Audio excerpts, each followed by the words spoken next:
hola, mis hermanos queridos cristianos católicos, ¿cómo están? Espero que de lo mejor.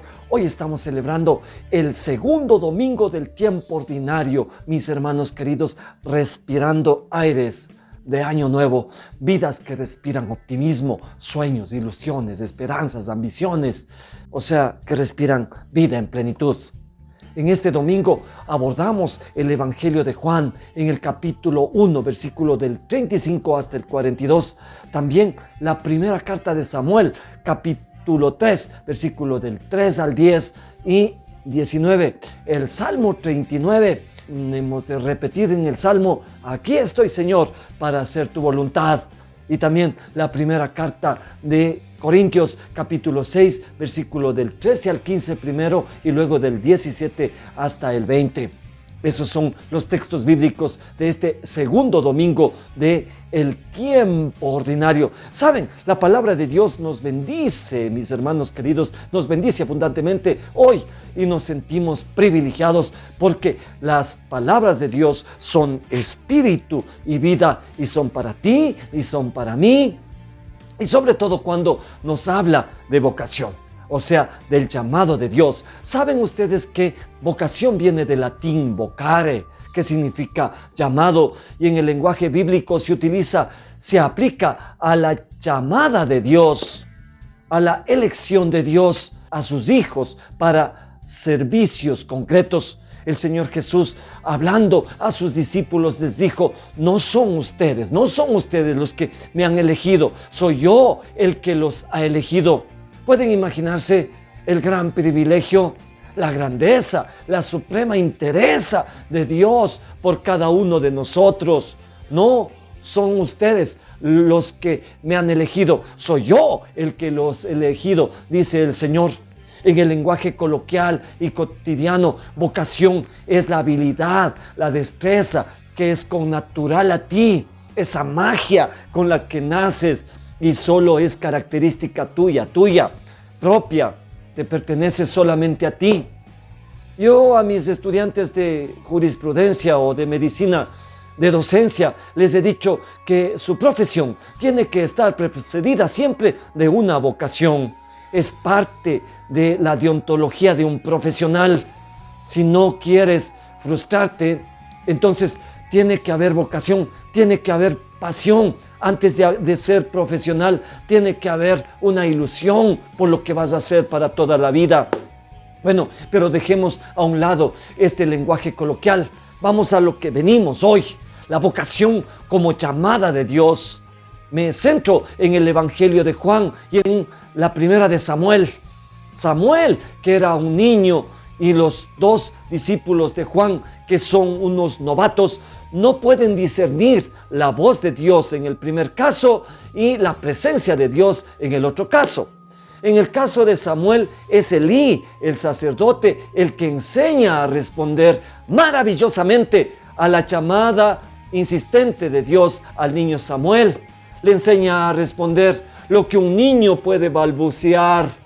Habla, Señor, que tu siervo escucha. Eso es lo que le enseña a responder y eso es lo que responde el pequeño Samuel.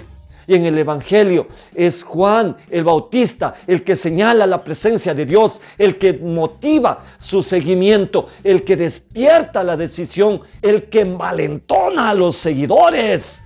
Es la palabra de Juan la que a sus dos discípulos hace que cambien de ruta, cambien de horizontes. ¿Sabe? Cuando Dios llama de verdad, seguro que el hombre va a experimentar una metanoia, es decir, un giro radical que le orienta hacia el Dios Todopoderoso. Ahora dice la palabra que Jesús, al ver estos discípulos de Juan, ahora que le seguían a él, se volvió y les preguntó: ¿qué buscan? Ellos le contestaron: ¿dónde vives, maestro? Y el Señor les contestó: vengan y lo verán, vengan y lo verán. Esta palabra es clave, mis hermanos queridos. Ustedes saben que el Evangelio de Juan es tardío, año 100 de la era cristiana, y está llena de simbolismos. Era la respuesta de una iglesia perseguida por el imperio.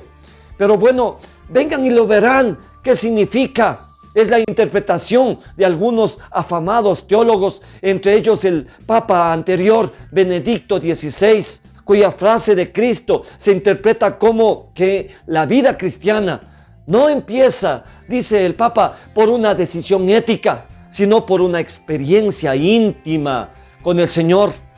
Juan Pablo II ya lo había dicho, que todo creyente, todo cristiano católico debe tener una experiencia personal con el Señor Jesús. No es una experiencia esporádica o circunstancial. Es como encontrarte con un amigo de verdad, a quien quieres mucho. Dime tú, ¿cómo es el saludo con ese amigo? ¿Cómo te diriges a él? ¿Cómo interactúan el tiempo maravilloso que están? ¿De qué conversan? Es un momento único, es inolvidable. Quieres que esos momentos se hagan eternos, que no se olviden, que por favor no se acaben. Son momentos para reír o para llorar.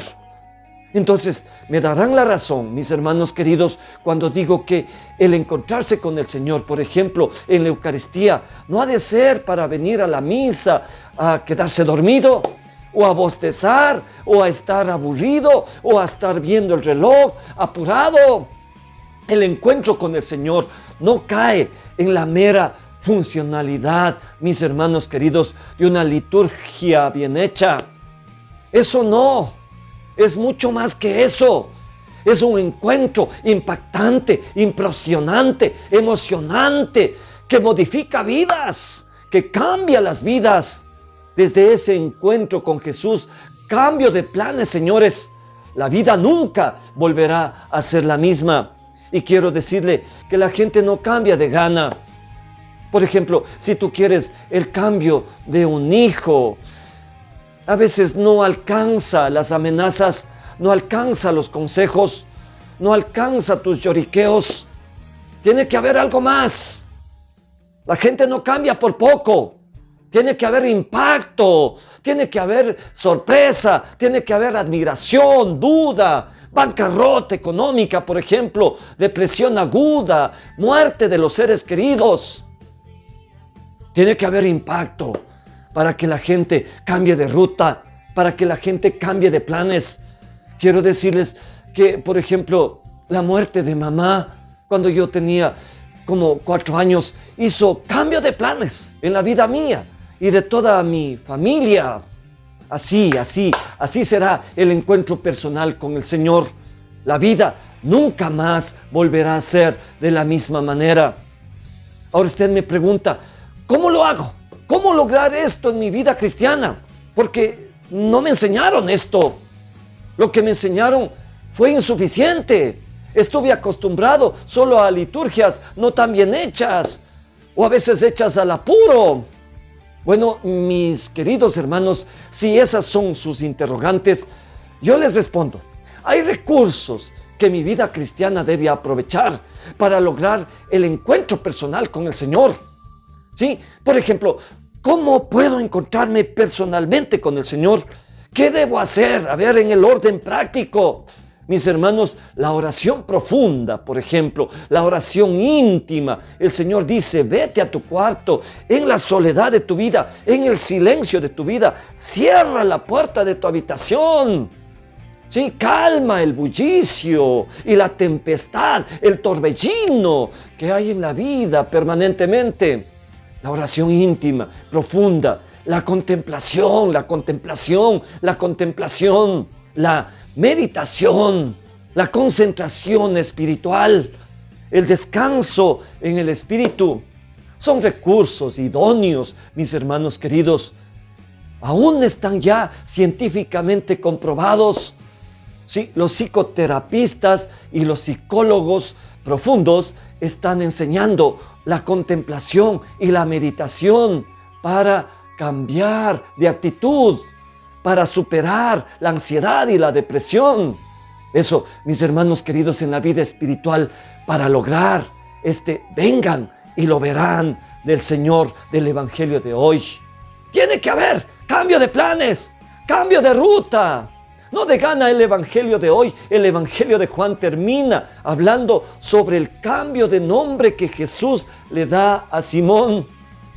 Ya no serás Simón, te llamarás Kefas, es decir, roca. Cambio de nombre, cambio de misión, cambio de planes, cambio de horizontes. La vida nunca más volverá a ser la misma. Alabado y bendito sea el nombre del Señor. Puede hacer una experiencia personal con el Señor.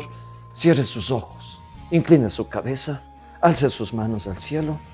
Señor, permíteme encontrarme contigo. Ayúdame a elevar el espíritu para poder contemplarte, alabarte, bendecirte, gozarme en tu presencia. Mi Señor, sentirme motivado, sentirme atraído, sentirme llamado, privilegiado por ti. ¿Qué más puedo decirte, Señor, sino aquí me tienes, Señor, para hacer tu voluntad? O háblame, Señor, que tu siervo escucha. O como María Santísima, aquí está la esclava del Señor. Hágase en mí, Señor, lo que tú quieras.